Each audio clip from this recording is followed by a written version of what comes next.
Audio Jungle.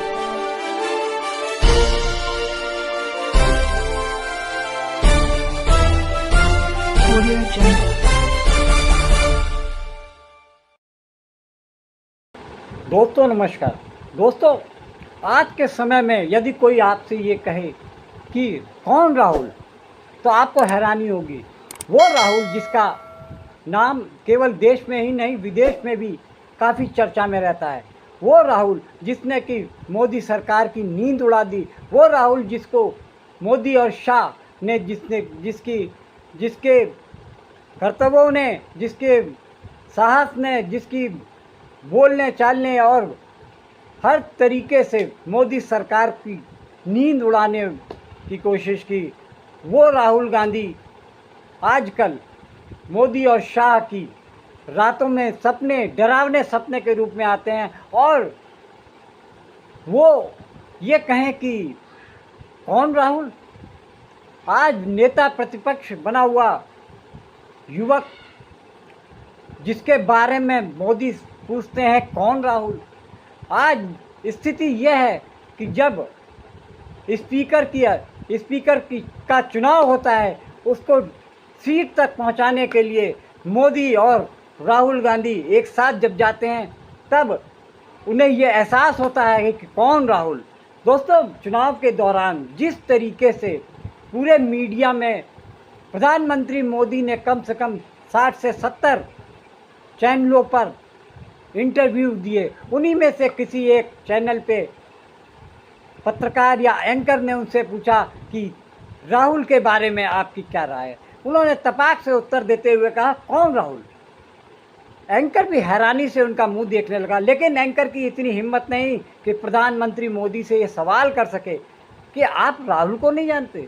वो राहुल जिसने 10 साल से आपकी रातों की नींद और दिन का चैन चुरा लिया है, वो राहुल। लेकिन एंकर तो पूरी तरीके से चरणों में लौट रहे हैं। मीडिया आजकल नतमस्तक है।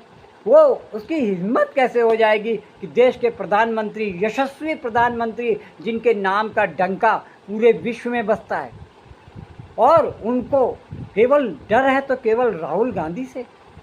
दोस्तों, जिस तरीके से प्रधानमंत्री मोदी राहुल गांधी को पिछले 5-7 साल से इग्नोर करते रहे, लेकिन अब पिछले 4 साल से राहुल गांधी की एक एक हरकत पे उनकी निगाह रहती है।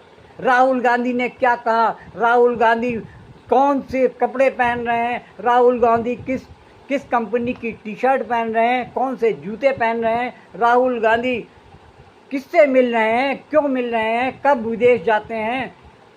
उस राहुल की वजह से, जिसकी वजह से प्रधानमंत्री मोदी को अपने हर कदम को सोच समझ के उठाना पड़ रहा है। वो राहुल गांधी जिसने कि पिछले 2 साल में 10,000 किलोमीटर पैदल यात्रा चलकर लोगों के बीच में अपनी पहचान बनाई, लोगों के बीच में कांग्रेस को जिंदा किया, वो राहुल गांधी। और प्रधानमंत्री मीडिया से कहते हैं कि कौन राहुल। वो राहुल गांधी जिसने कि लोकसभा चुनाव में महाराष्ट्र, राजस्थान, यूपी और न जाने कितने जगहों पर बीजेपी को ख़त्म कर दिया। यानी पिछले आम चुनाव के दौरान 2019 में यूपी में उनकी 64 सीट आई थी, एनडीए को 64 सीट आई थी, और इस बार सीट आई 37 सीट पर सिमट कर रह गई भाजपा, जहां वो ये ऐलान कर रहे थे कि यूपी में 80 में 80 सीटें जीतेंगे।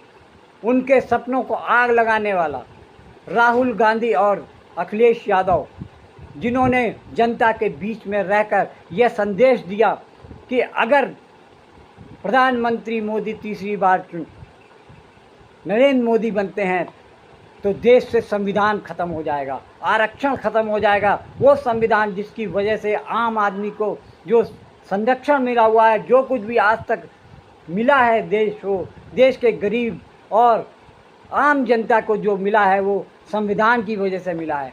पूरे देश में राहुल गांधी और अखिलेश यादव के इस संदेश को जनता ने बहुत ही बारीकी से समझा और यूपी में उसका असर भी दिखा। यानी 43 सीट इंडिया गठबंधन को मिली और एनडीए गठबंधन को केवल 37 सीट मिली, जहां वो दावा कर रहे थे अब की बार 60-80 सीट पर कब्जा होगा। उसके पीछे कारण क्या था?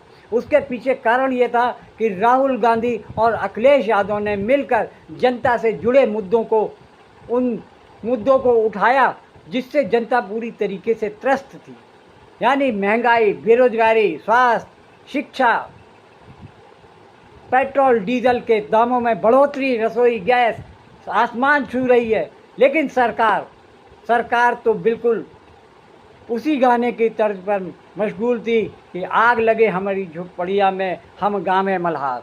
वो उनको बस एक ही मुद्दा कि विदेश में डंका बज रहा है, विश्व गुरु बन रहे हैं हम, और मंदिर बनवा दिया है, 5 किलो अनाज दे रहे हैं। अब जनता को ये समझ में आ गया कि 5 किलो अनाज हमें बंधुआ मजदूर की तरह इस्तेमाल किया जा रहा है। 5 किलो अनाज देकर हमें नमक हराम की उपाधि मिलेगी अगर हमने भाजपा को वोट नहीं दिया।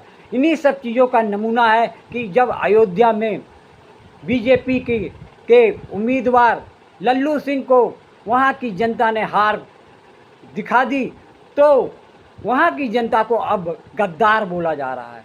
ये सोशल मीडिया पर ये कहा जा रहा है कि अयोध्या की जनता ने विश्वासघात किया है, उस भाजपा के साथ विश्वासघात किया जिस भाजपा ने उनको मंदिर बना के दिया, हिंदुओं का मंदिर बना के दिया। लेकिन अब ये तरकीब भाजपा की आम जनता पर असर करने वाली नहीं है। ये तो सभी जानते हैं कि यूपी से केंद्र का रास्ता बनता है और इस बार 37 सीट लाकर समाजवादी पार्टी ने जिस तरीके से अपना डंका बजाया है और उनके साथ में राहुल गांधी और प्रियंका गांधी ने अखिलेश यादव के साथ मिलकर जिस तरीके से पूरे यूपी में इंडिया गठबंधन को मजबूत करते हुए ये भाजपा को चेतावनी दे दी है कि अब आपका और आपकी पार्टी का उल्टी गिनती शुरू हो गई है। और अब देश की जनता भी ये अच्छी तरीके से समझ गई है कि अब भाजपा के लुभावने और झूठे वादों पर जनता विश्वास करने वाली नहीं है। राहुल गांधी के जो नेतृत्व में इसलिए कहा जाएगा जितनी सीटें इस समय कांग्रेस की आई हैं उतनी सीटें अन्य पार्टियों की नहीं आई, लेकिन उसके बावजूद राहुल गांधी सभी पार्टियों को अपने साथ लेकर इंडिया गठबंधन को लीड कर रहे हैं।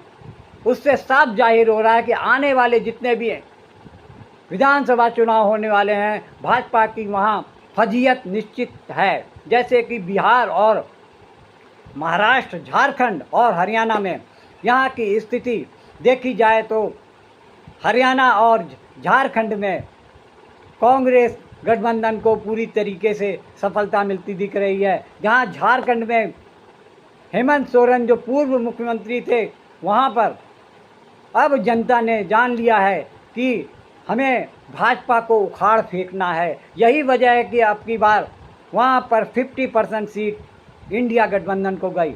और अब 5 महीने बाद जब हेमंत सोरेन जेल से बाहर आ गए हैं और लोगों में वहाँ दुगना जोश देखा जा रहा है, ये साफ दिख रहा है कि वहाँ पर इंडिया गठबंधन की सरकार भरपूर बहुमत के साथ आने वाली है और भाजपा का सफाया होने वाला है। ठीक वही हाल हरियाणा में भी देखा जा रहा है कि वहाँ पे भी कांग्रेस काफ़ी मजबूती से चुनाव लड़ने जा रही है और भाजपा के पांव उखड़ते दिख रहे हैं। छोटे से घर में अग्निवीर शहीद हुआ, लैंडमाइन ब्लास्ट में शहीद हुआ। मैं उसे शहीद कह रहा हूं, मगर हिंदुस्तान की सरकार उसे शहीद नहीं कहती। नरेंद्र मोदी उसे शहीद नहीं कहते हैं, नरेंद्र मोदी उसे अग्निवीर कहते हैं। उस घर को पेंशन नहीं मिलेगी, उस घर को कॉम्पनसेशन नहीं मिलेगी, शहीद का दर्जा नहीं मिलेगा। और बेचारे बैठे हुए थे, 3 बहनें थी, एक साथ बैठी हुई थी, रो रही थी। आम जवान को पेंशन मिलेगी,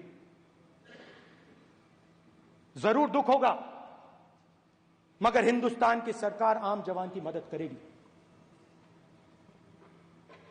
मगर अग्निवीर को जवान नहीं कहा जा सकता।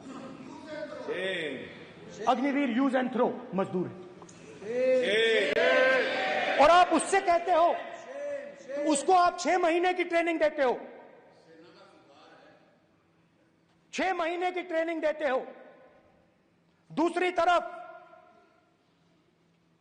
चाइना के जवान को 5 साल की ट्रेनिंग मिलती है, राइफल लेकर उसके सामने खड़ा कर देते हो, उसके दिल में भय पैदा करते हो। एक जवान और दूसरे जवान के बीच में फूट डालते हो कि एक को पेंशन मिलेगी, एक को शहीद का दर्जा मिलेगा, दूसरे को नहीं मिलेगा, और फिर अपने आप को देशभक्त कहते हो। ये कैसे देशभक्त हैं?